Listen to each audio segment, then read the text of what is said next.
يجري بنادم في بلاده محجور، لا حق الضايع يجري مقهور، فرطط ويطير يا حرام ماشي للنور، ناس أحلى ما بدها تفت في البابور.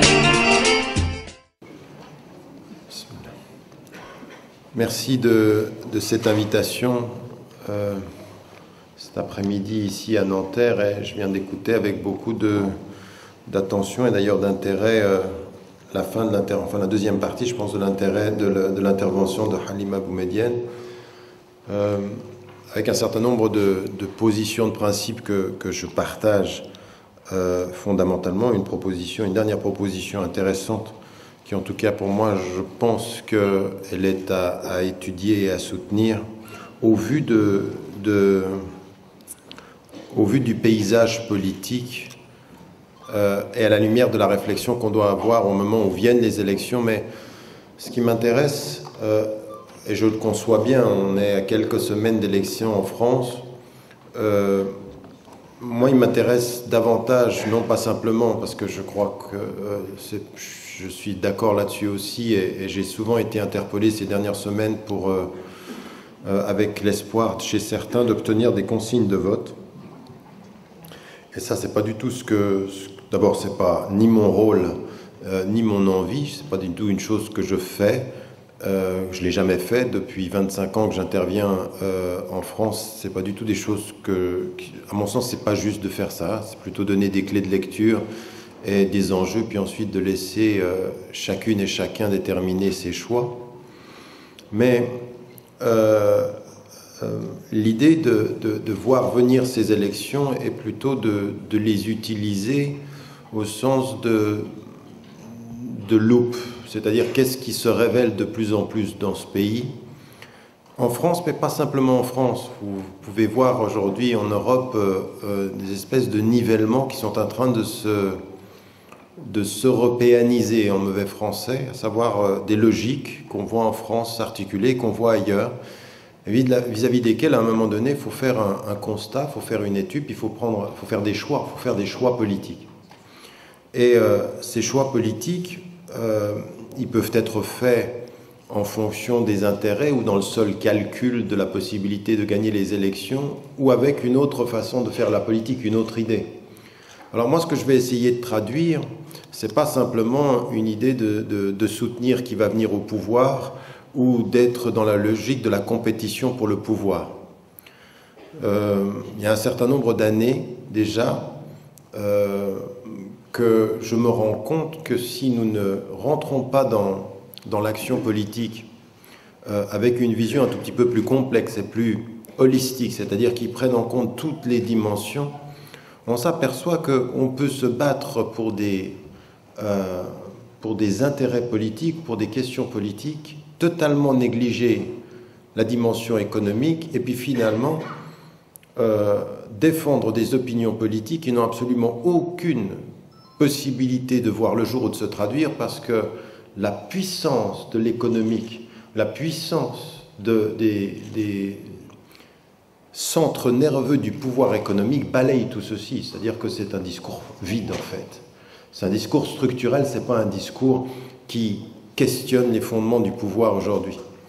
C'est vrai en France, mais si vous étudiez ce qui est en train de se passer au Moyen-Orient ou en Afrique du Nord, tout ça c'est rien. Tous ces processus de démocratisation vont être passés par pertes et profits si ces pays et les responsables politiques de ces pays ne déterminent pas de véritables politiques économiques régionales et internationales. Et donc il faut bien concevoir tout ceci, et j'étais content d'entendre Halima mettre en évidence le fait que dans notre engagement politique, il faut refuser ces approches sectorisées, c'est-à-dire des espèces de oui, on parle de la France, que de la France, rien que la France, puis on en parle ici, on ne lie pas ceci à la politique vis-à-vis de l'Afrique du Nord, surtout on essaye de couper la France de sa relation avec le conflit israélo-palestinien et le Moyen-Orient. Tout ceci est lié. Tout ceci est lié. Et donc, plutôt que de simplement regarder les élections, pour qui on va voter, c'est de se dire quel type d'approche alternative sommes-nous prêts, a-t-on le pouvoir de proposer comme contre-pouvoir de ce qu'on nous propose. Parce qu'aujourd'hui, moi, ce qui m'intéresse dans le paysage politique français, c'est simplement de faire le constat d'une espèce de nivellement par le bas, de discours politiques et de discussions politiques qui sont dans le délitement. On constate un délitement de la pensée politique et puis des oppositions de façade entre la soi-disant gauche et la soi-disant droite. On s'est dit, mais au fond, quelle est la différence? Je ne comprends plus bien la différence. Parce qu'on est beaucoup plus vraiment dans des luttes de structure et d'ego que de confrontation idéologique et de projet de société. Et que quand j'entends qu'il va falloir peut-être qu'on réinvestisse le champ politique avec un autre rapport au principe, il faut réinvestir le champ politique par deux dimensions. Un, c'est une idéologie qu'il faut constituer, considérer. Et l'idéologie, qu'est-ce que c'est? C'est le sens d'objectif politique, le sens de réalisation, c'est-à-dire arrêter l'idéologie de l'émotionnel ou la politique de l'émotionnel ou de la peur avec la politique des idées, la politique des projets, la politique des priorités, la politique des visions qui vont mobiliser des consciences libres et non pas des votes, non pas des numéros. Ça, c'est déjà une position de principe. Et s'il y a une catégorie de la population qui peut réinvestir le politique vis-à-vis de cela, ce sont souvent, mais enfin, je veux dire, là aussi, ce sont des pensées qu'on a à travers l'histoire. Avant d'avoir été marxistes, ce sont des pensées qui ont été même des pensées des spiritualités asiatiques. L'histoire se fait par les opprimés, l'histoire se fait par les minorités, la conscience des objectifs et des idéaux vient toujours de ceux que l'on opprime, jamais de ceux qui oppressent. Parce que ceux qui oppressent gardent des chasses gardées de pouvoir. L'idée ne l'intéresse pas, le pouvoir le préoccupe. Quant à ceux qui vont développer un autre type de rapport, ce sont ceux qui vivent aujourd'hui en France avec une conscience qu'on les marginalise du débat. Ce qui a été dit, qui sont assignés à l'immigration à vie. Après, vous pouvez venir avec tous les discours que vous voulez. Vous dites, mais je suis français. Le plus important, c'est que vous le disiez. Mais le plus important, c'est aussi... Mais ce qui est aussi important, c'est de savoir que vous n'êtes pas entendu. La question n'est pas simplement de parler, c'est de considérer la surdité de ceux à qui on parle. C'est-à-dire ceux qui aujourd'hui placent une catégorie de la population en dehors du débat national.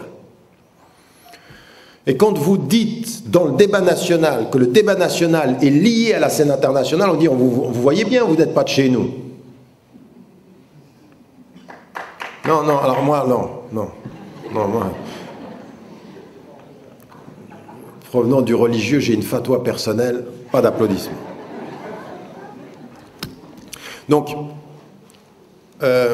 c'est ça, le premier domaine, la première dimension, c'est la réconciliation avec l'idéologie politique, celle qui fonde des objectifs et sur des idéaux. Et la deuxième des choses dont on a besoin de réinvestir le champ politique, tout en sachant que c'est tout à fait limité, c'est la question de l'éthique. L'éthique en politique, c'est-à-dire une certaine façon de faire la politique, une certaine façon de...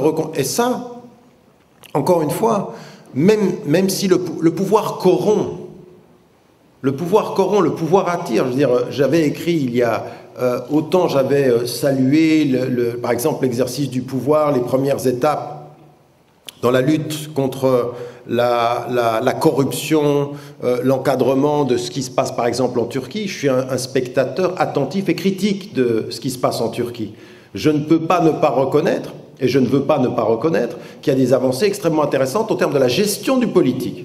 Même si je suis très critique sur la politique économique en Turquie, sur le fait de penser qu'on a réussi parce qu'on fait mieux que les autres en termes de croissance, ça me gêne de penser que... Mais je peux comprendre aussi que c'est une étape, c'est-à-dire on fait aussi bien parce qu'on est en train de développer une autre idée du rapport à l'économie, et ça m'intéresse parce qu'en même temps que je vois ceci, je vois un pays qui se développe dans le rapport sud-sud, le rapport sud-est, de façon complètement nouvelle. Donc il se pourrait en fait que ce ne soit qu'une seule étape, un moment de la pensée économique. Donc je suspends mon jugement jusqu'à preuve du contraire.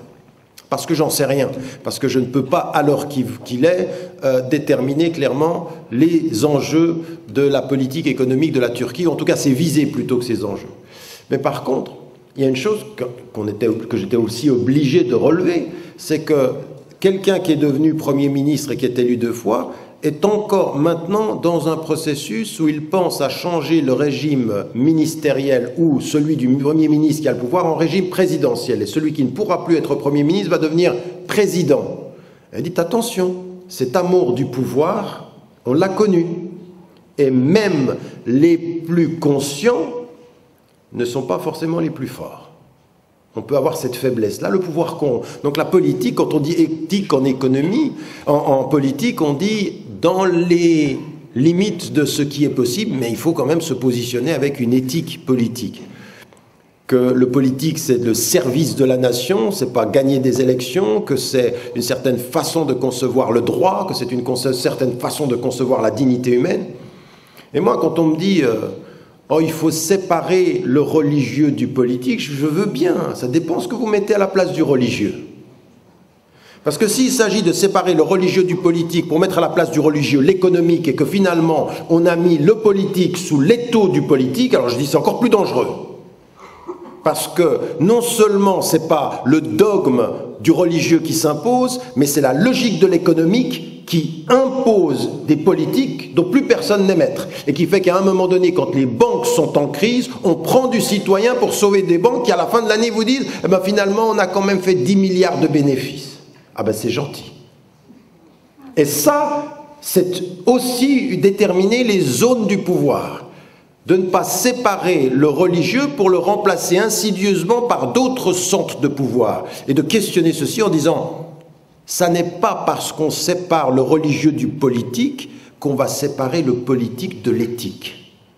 On veut une conscience éthique, on veut des objectifs, on veut que les gens qui s'engagent au service de la nation, en haut de la nation, viennent avec des principes qu'ils nous déterminent et qu'on les prenne au mot. Moi, ça me fait rire aujourd'hui, ceux qui viennent en France dire le parti est Nordant en Tunisie, on va les prendre au mot, savoir s'ils disent la vérité après les élections. Et avant, je dis, Monsieur Sarkozy, venez, on a 2 mots à vous dire. Entre ce que vous nous avez dit avant et ce qu'on voit après, et c'est pas le seul, Hollande, pareil. On verra Hollande. Enfin, je ne sais même pas si on verra. Rien n'est dit. Mais c'est pour tout le monde la même chose. Donc 2 choses qui me paraissent dans cet engagement, prendre ces élections-là et voir dans quelle mesure on peut induire de cet engagement politique en se disant, bon, les élections viennent, comment se positionner par rapport à cela, voir l'indigence du débat, voir le délitement de la pensée politique et puis se penser aujourd'hui de façon nouvelle. Le constat que l'on voit en France, il est de plus en plus criant maintenant où on s'approche des élections, mais ça, si vous étudiez ce qui se passe en Hollande, si vous aviez étudié ce qui se passait au Danemark, si vous avez étudié ce qui se passe en Norvège, si vous voyez ce qui se passe en Belgique, et ce qui se passe dans mon propre pays, la Suisse, vous allez vous rendre compte qu'il y a une logique qui est systématiquement la même. À savoir qu'on est aujourd'hui dans le temps du politique, loin des idéologies et tout près du populisme. Celui qui donne le ton du discours aujourd'hui en France, c'est le populisme. C'est pas les... Alors après, on a des variations sur le même tempo entre l'UMP et le Parti socialiste, et puis les autres qui essayent de se faire entendre dans cette espèce de polarisation du politique aujourd'hui en France. Mais le caractère le plus déterminant du discours politique, c'est l'intervention de la pensée populiste transversalement partout. Alors je l'ai dit et répété, ce qui se disait par le parti du Front National il y a 10 ans, 15 ans maintenant est dit et accepté par beaucoup, et on va aller jouer sur cette surenchère-là. Et ça, c'est de la politique émotionnelle. Elle est fondée sur 1, l'émotif, 2, la peur, et 3, la récurrence. Attendez-vous à un dérapage contrôlé de votre ministre de l'Intérieur chaque 3 semaines. Parce que si vous pensez c'est un dérapage contrôlé. Laissez venir les immigrés, laissez-les voter, il y a du halal partout. Ouais, ça vous fait rire. Il y en a d'autres, ça fait peur. Et donc on joue là-dessus. Et on joue là-dessus et les autres partis se positionnent. Et puis parfois, ceux qui ont entretenu un certain type de nouveau racisme vis-à-vis font comme s'ils étaient effarouchés. Mon Dieu, que dit-il? Mais vous pourriez prendre dans leur propre discours une série d'attitudes, une série de comportements où c'est exactement la même chose.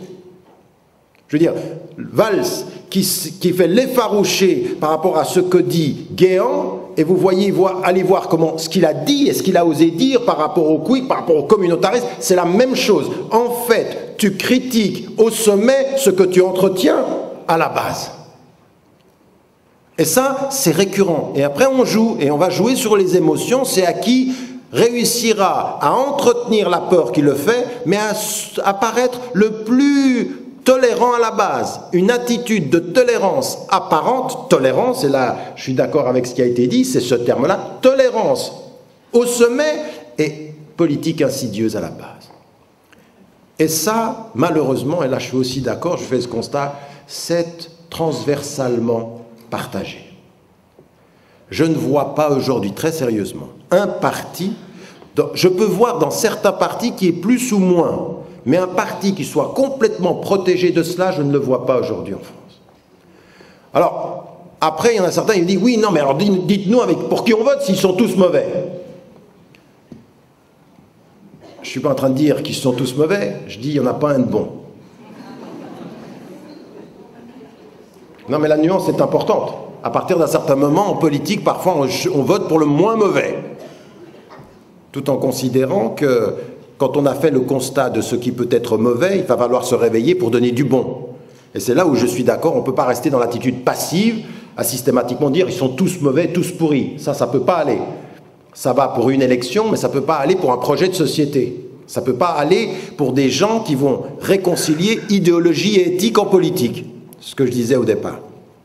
Et là, ça m'amène à dire qu'on voit ce clivage avec le populisme partout, et puis on voit des discours qui se positionnent par rapport à cela, où ce qui va être déterminant, c'est de faire peur par rapport à ce qui a été dit également, la politique d'immigration, ou l'entretien des immigrés qui viennent et qui nous colonisent, de cet islam, parce que c'est le même discours. Vous, quand vous entendez islam, il faut bien vous rendre compte que pour la majorité de la population, c'est le même discours. Vous entendez d'un côté immigré, quand on dit islam, c'est la religion des autres, c'est la religion de l'étranger, c'est des étrangers. Vous pouvez bien dire français de confession musulmane, mais dès qu'on dit islam dans ce pays, ce qu'on entretient pour la majorité de la population, c'est la religion des étrangers. Le halal, c'est étranger.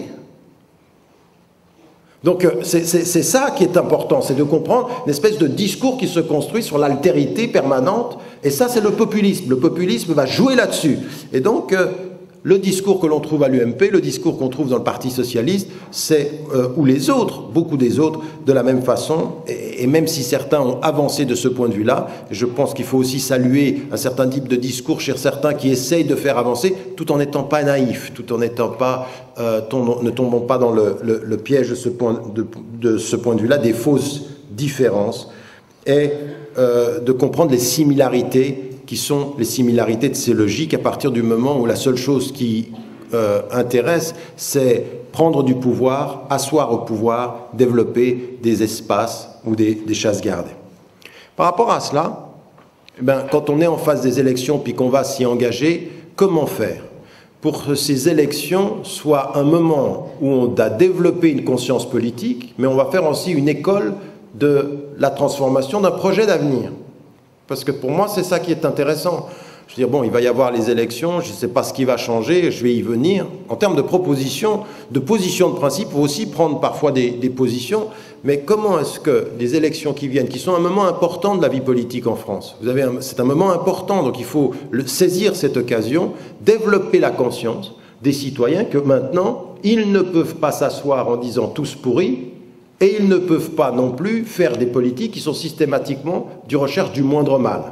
Parce que moi, j'ai des citoyens qui viennent vers moi, des Français qui disent « qui est le moins mauvais ?» D'accord, mais ça peut aller, mais à partir d'un moment, il faut développer autre chose.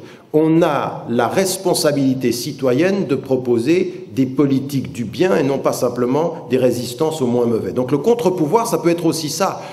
Et moi, je conçois, hein, j'ai un certain nombre de personnes qui sont des militants avec lesquels j'ai travaillé pendant 20 ans, qui me disent, mais moi, pour moi, le vote, c'est un acte, l'abstention est un acte politique. Je le comprends et je comprends ceci. Philosophiquement, c'est vrai. De dire, je vais même pas voter parce que des deux côtés, de toute façon, vous offrez. Mais ça peut pas être une stratégie à long terme. Ça peut être un moment d'exaspération, ça peut pas être un apport dans la vie politique d'un pays. Parce que, d'abord, l'abstention, elle n'est pas... Au bout du compte, vous disparaissez du jeu. Dans l'abstention, vous allez disparaître du jeu parce que ceux qui vont s'exprimer vont faire le jeu. Et puis qu'à long terme, il va falloir faire autre chose que cela. Et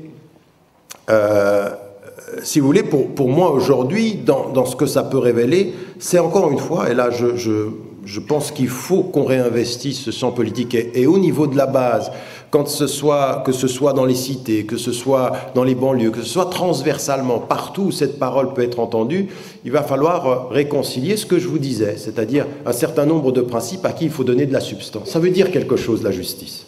Ça veut dire quelque chose, la dignité. Mais il faut le dire, ça veut dire quelque chose, la dignité.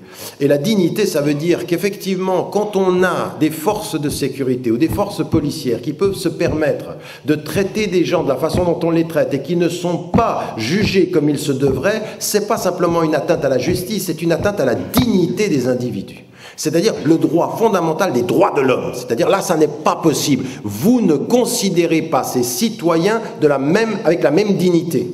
Alors, c'est vrai... Quand je parle, vous savez, de dimension éthique, de réconcilier l'éthique avec le politique, pour moi, j'ai aucune crainte à dire, mais moi, quand j'entends que tous les êtres humains doivent être traités en droit et en même dignité, c'est ça c'est une attitude qui est à la fois philosophique, politique et fondamentalement engagée. Ça veut dire quelque chose. Et il faut l'entendre, il faut le dire. Maintenant, il faut savoir le traduire. Il ne faut pas traduire les principes uniquement sur le mode de la plainte. Il faut être beaucoup plus confiant et beaucoup plus offensif sur ces questions-là. Il faut faire des questions de principe une offensive politique, pas une résistance. Oui, non, on a des cas qui prouvent qu'il y a des problèmes. Maintenant, il faut une politique offensive qui dépasse ces problèmes en disant ça n'est que la preuve qu'on a un problème là. Et ce problème-là, il est le problème de la justice pour tous dans ce pays. Sur la question scolaire. L'école, ça veut dire quelque chose, mais pas des discours théoriques où on va vous dire on aura 60 000 enseignants de plus, ou alors l'autre qui dit maintenant aux enseignants travaillez plus pour gagner plus, merci, après 5 ans, on est dans la politique de la formule. Là, j'arrivais tout à l'heure, et je voyais sur la route en arrivant ici, c'est la France bleu marine.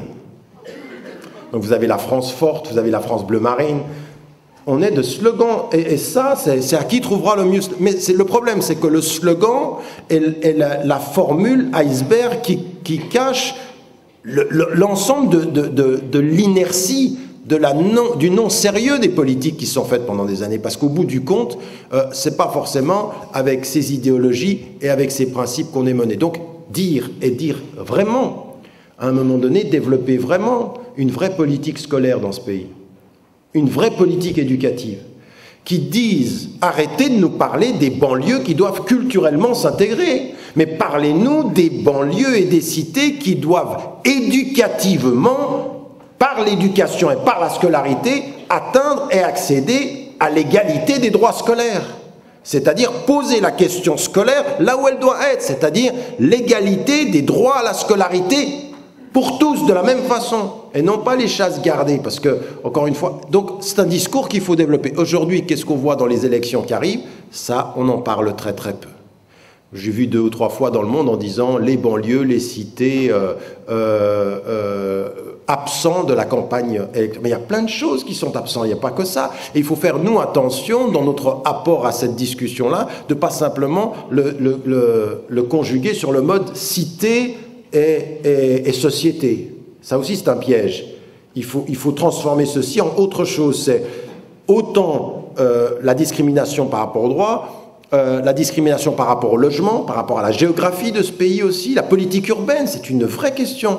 C'est une vraie question qu'il faut aborder. Et là, à ceux qui sont aujourd'hui et qui sont engagés sur le plan politique, c'est ces questions-là qu'il faut leur poser. C'est sur ces questions-là fondamentales, c'est-à-dire qu'il y a un certain nombre de principes sur la justice, sur la dignité, sur l'éducation, sur la vraie liberté par l'éducation, la vraie autonomie, c'est-à-dire aussi sur l'emploi, sur l'habitat, ce que je disais également en termes de géographie, de politique urbaine, sont des choses qui, de ce point de vue, me paraissent déterminantes sur la question de la sécurité aussi, où on a un vrai problème et sur lesquels il faut aborder. Une autre chose aussi qu'il faut aborder sur le plan interne, c'est pour confronter le populisme directement. C'est effectivement ce nouveau racisme aujourd'hui sur lequel il joue. Cette politique de l'identité assiégée, parce que ça a un impact terrible, c'est un impact émotif et émotionnel particulièrement important. Donc il faut l'aborder. Il faut aujourd'hui développer des alliances de lutte contre le racisme, mais réelles, pas cette espèce de mise en scène de SOS racisme qui sont, je veux dire, SOS racisme, ni pute ni soumise, même combat, circuler. Il n'y a rien à voir et on n'a rien vu. Vous êtes des imposteurs. Vous êtes des instruments de politiciens qui jouent avec les mots. Puis après, on vient dire, il y en a qu'on n'a jamais vu dans aucune cité. Ils sont soutenus par ce sont des bras symboliques de partis qui n'ont rien à dire, qui n'ont rien fait, mais qui utilisent un certain nombre de prête-noms. Je veux dire, moi, quelle est la cohérence de quelqu'un qui crée ni pute ni soumise dans la résistance, qui peut même pas rentrer dans une banlieue, qui finit ministre de Sarkozy pour n'être ni ministre, ni plus rien, ni dans aucune banlieue, et disparaître. Une imposture, c'est de l'imposture caractérisée. Alors après, on peut s'asseoir. Une fois qu'on a dit ça, bon, elle, c'est quelqu'un qui est dans l'imposture. L'autre, elle représentait le caractère exotique de l'Afrique occidentale, du Sénégal, qui est entré avec Sarkozy, qui va finir avec Borloo. L'autre, bon, une fois qu'on a dit ça, on a même eu un grand scoop. Rachida Dati réintégrée auprès du... Vous vous moquez de qui? Alors, une fois qu'on a dit ça, qu'est-ce qu'on propose d'autre? Quelles vont être les autres formes? Quelles vont être les autres formes de présence? De personnes qui sont autonomes, qui réussissent à dire « moi, je n'entre pas dans ce jeu-là. La seule chose qui m'intéresse, ce sont des principes et j'ai un certain nombre d'idées pour la société française. Un certain nombre de visions. Pas d'être les instruments de politique qui sont contents parce qu'ils ont mis un nom à consonance de là-bas ou une couleur qui vient du Sud. Qui font de notre présence par rapport au populisme de l'exotisme. La plus grande force des populistes, c'est de vous transformer en exotiques. Et ça, tout le monde le fait. Quand vous êtes devenus les exotiques des partis, eh ben, le populisme a gagné. Parce qu'il ne fait que conforter ça. Le populisme ne se combat que par la liberté de ceux qu'il stigmatise. C'est-à-dire la prise de pouvoir. Il y a un mot en anglais qui s'appelle empowerment, c'est-à-dire donner du pouvoir, donner de l'autonomie et donner de la présence. Et donc ça, il faut le créer, ce mouvement-là. Et d'abord, c'est un mouvement de conscientisation. Alors ça peut être un parti politique, ça doit être un parti politique transversal, pas communautaire, pas nous contre eux, non. Nos principes communs contre vos populismes, contre vos vides idéologiques. C'est un parti de l'idéologie des idées, des principes fondateurs de l'humanité contre l'instrumentalisation. C'est ça, c'est un parti qui unit ou c'est un mouvement qui unit. Moi, je suis pour un mouvement de pensée qui peut se traduire par... Mais comme ça, c'est-à-dire qui fonde des principes et qui fonde des idées. Ni en couleur, ni en ségrégation, ni en le parti des banlieues ou le parti des... Non, moi, je ne suis pas pour ça. J'entre pas dans ces logiques-là. Je pense que ça, c'est un piège. La meilleure chose que vous pouviez donner à manger aux populistes, c'est de créer un parti qui confirme que vous êtes entre vous. On a dit, vous voyez? Et ils osent encore. C'est ce qu'on m'a dit à moi, en Suisse.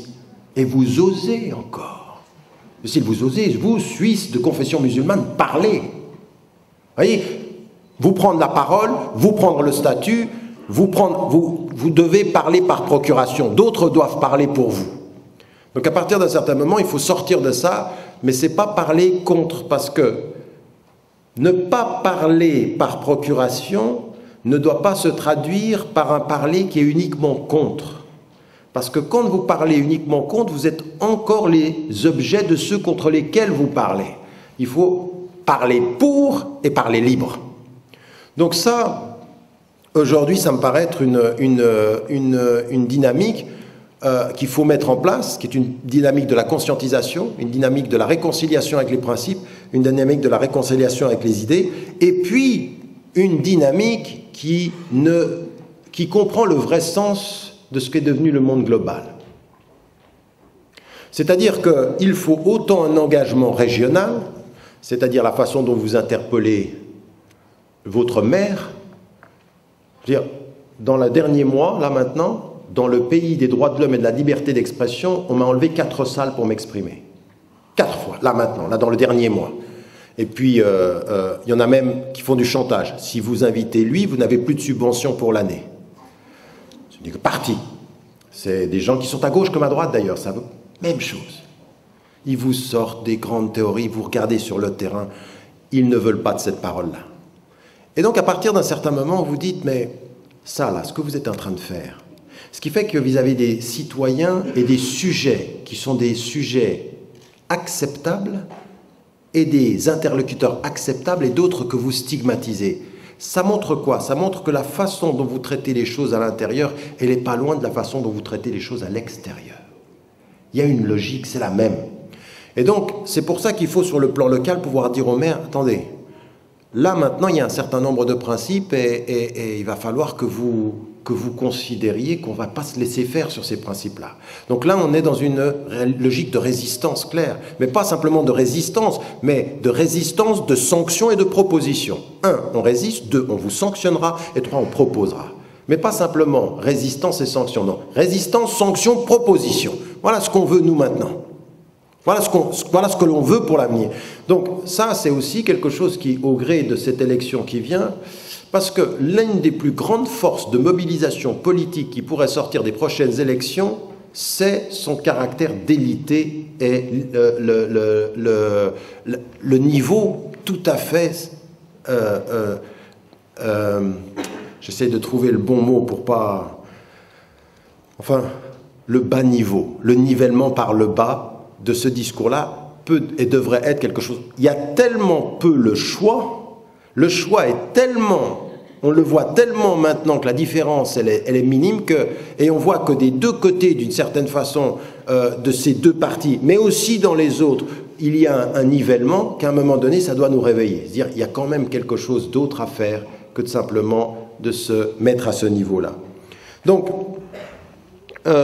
dans ce qui vient, ça peut être un révélateur, en tout cas moi je le prends comme ça, quand on avait parlé du printemps 2012, de ce mouvement, c'était simplement aussi, et c'est un mouvement de conscientisation, réveillez-vous, prenez la mesure de la réflexion, alors ça peut être ça doit être beaucoup plus large, mais ça doit être transversal surtout, ça me paraît important de le garder de ce point de vue-là comme transversal, et puis d'arriver avec des nouvelles approches, mais surtout une chose, un mouvement ou une réflexion qui doit à terme se traduire par une institutionnalisation de cette pensée.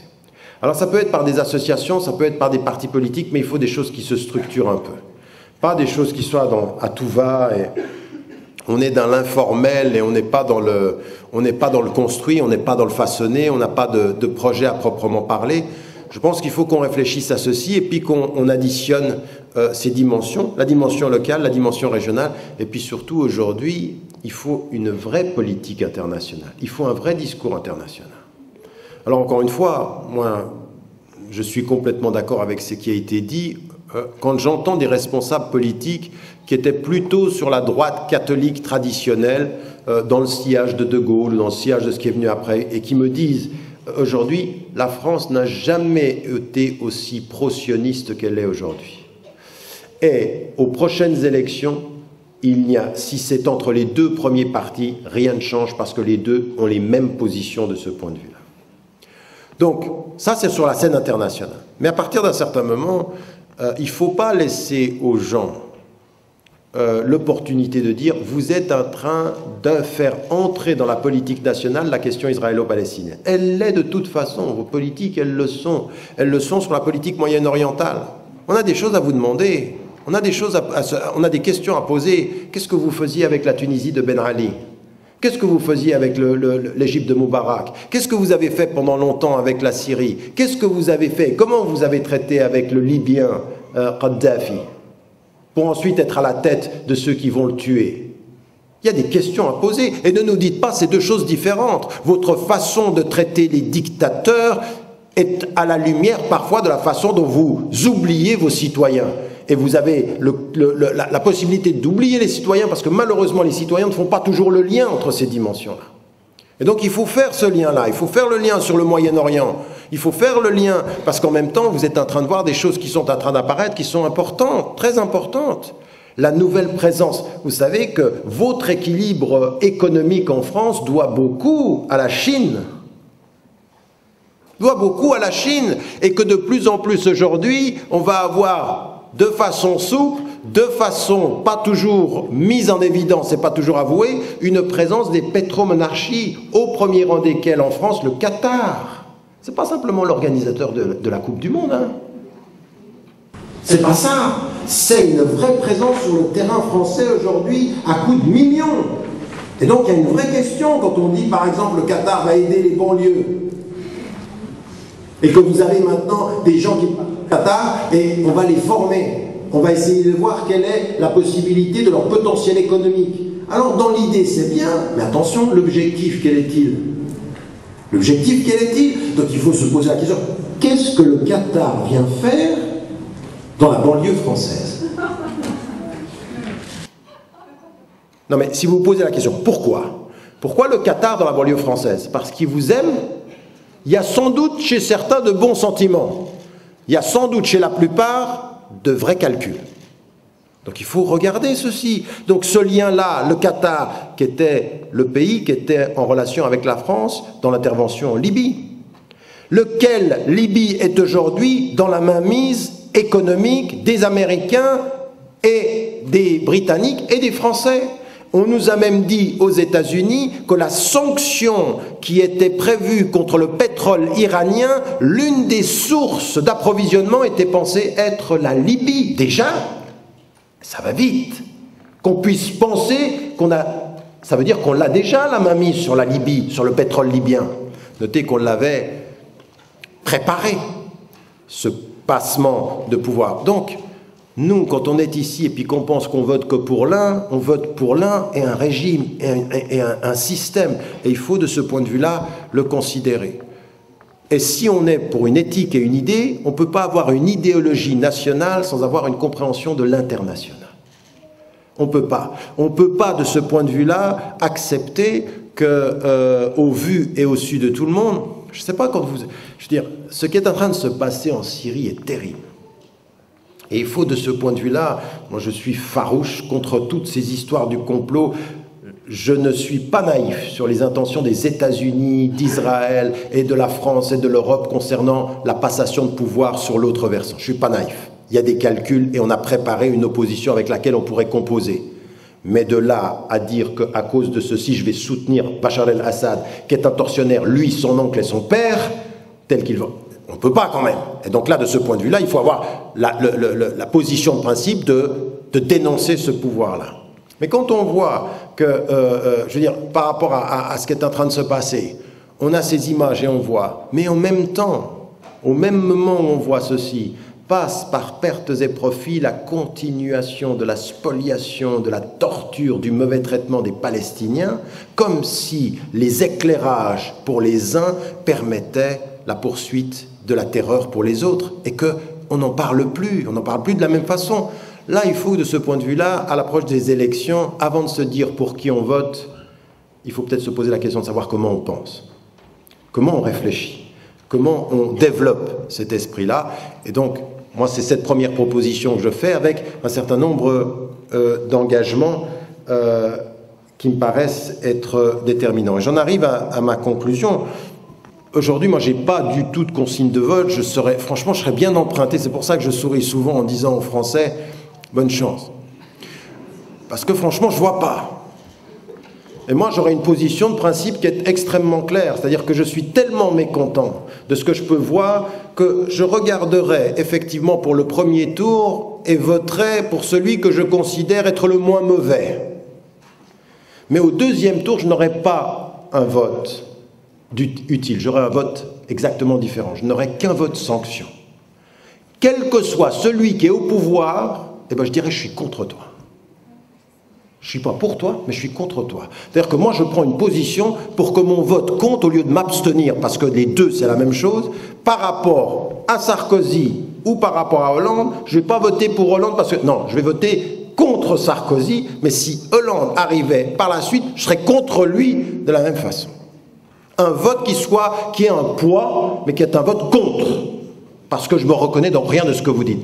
Donc un premier tour où je chercherai le moins mauvais, et un deuxième tour où je voterai contre celui qui est en charge, pour manifester dans un poids une attitude qui est une attitude de distanciation par rapport à ce cas. Mais ça ne peut être que si on a une autre dimension d'activité. C'est-à-dire que si on complète ceci par une autre activité politique. Pas dans parce que s'abstenir, être passif, ou être contre être passif, c'est avoir deux fois tort, parce que l'un annule l'autre. Mais être contre en étant actif, c'est peut-être avoir partiellement raison pour un temps.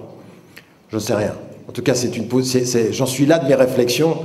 À bientôt 50 ans, avant ma retraite, je trouverai une position peut-être un tout petit peu plus effective.